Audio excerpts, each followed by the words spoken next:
Ousmane Niansey. Je suis agent de la direction de la protection de la surveillance des pêches, qui est une direction du ministère des Pêches et de l'économie maritime. Nous sommes à Saint-Louis aujourd'hui pour tenir une séance de travail avec les acteurs de la pêche et particulièrement les pêcheurs. Et cette formation entre dans le cadre d'une campagne qui a été lancée à Yoff depuis le 10 octobre et qui se déroule le long du littoral sénégalais, partout où se trouvent des pêcheurs.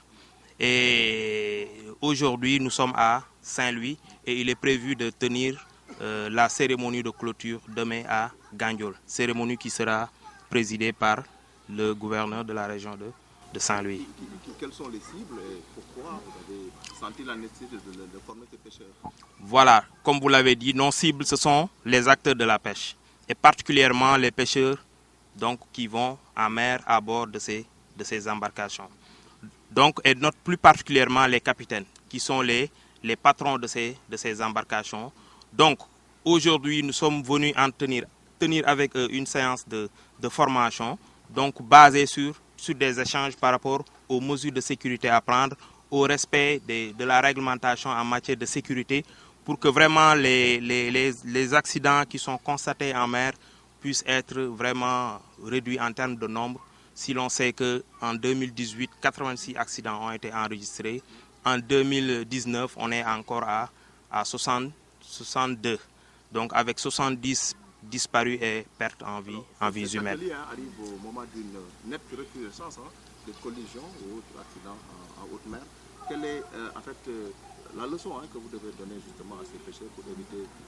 ces événements malheureux? Très bien. Fondamentalement, c'est le respect des consignes météo. Parce que là, il existe une plateforme renseignée par l'ANACIM qui donne des informations par rapport à l'état de la météo. Au niveau des différentes plages, des drapeaux sont hissés, suivant que c'est de couleur verte, jaune ou rouge. Ça signifie quoi? Le temps est clément. Le temps n'est pas assez clément, il peut survenir un mauvais temps à n'importe quel mois. Et la couleur rouge signifie qu'il y a un mauvais temps, alors interdiction d'aller en mer pour mener des activités de pêche. Très bien. La façon de conduire des accidents, des embarcations peut produire des accidents et particulièrement des collisions en pirogue. Donc au cours de cette formation, nous envisageons d'échanger un peu sur les règles de route et de barre, les feux de signalisation pour savoir la conduite à adopter face à une telle ou telle autre situation. Suñu teewaay ci Ndar mu ngi bokk ci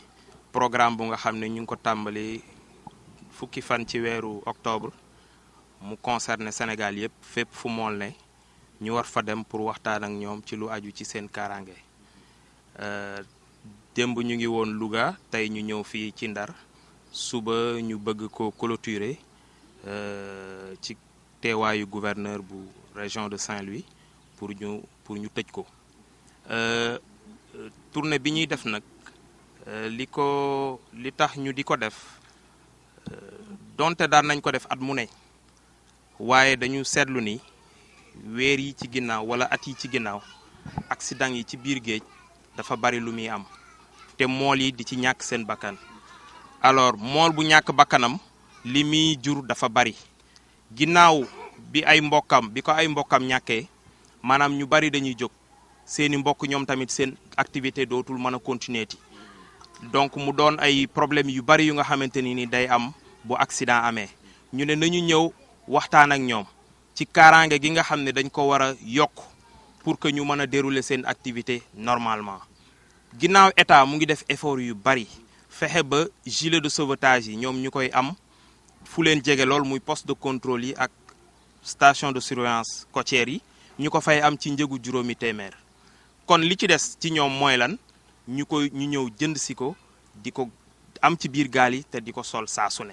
leneen li état di def mooy lan programme de géolocalisation mooy dañu bëgg fépp fu gaal ne ñu mën laa gis pour que boo amee jafe-jafe benn bouton rek ngay bës su ko defee ñu xam fa nga ne mën a jël jumtukaay yépp jublu foofu pour man leen a sauver ci lu gën a gaaw. dafa nekk waa ñi ñuy tàggat mooy nappkat yi tey nag fii ci Ndar li ñu fi gis mooy ay capitaine u gaal ñoo fi gën a bari ñooñu ñooy suñuy cible ñooñu la ñuy wut ndax ñooñu ñoom ñoo yor kilifteef gi ci biir gaal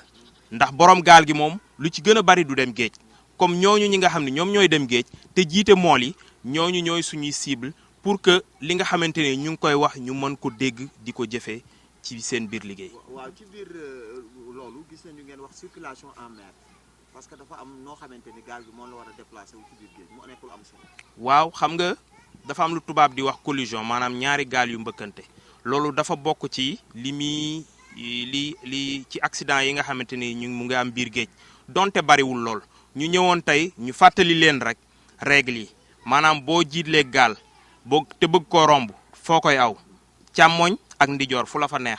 bu fekkente ni da ngay dajeeg gaal ñaari gaal yëpp ku ci nekk ci sa ndijoor ci nga war a aw su ko defee ñoom ñaar lii distance bi ne seen diggante day gën a yaatu bu la gaal di traversé itam toujours ci ginnaaw gaal gi traversé fa nga war a jëblu su ko defee mbëkkante du am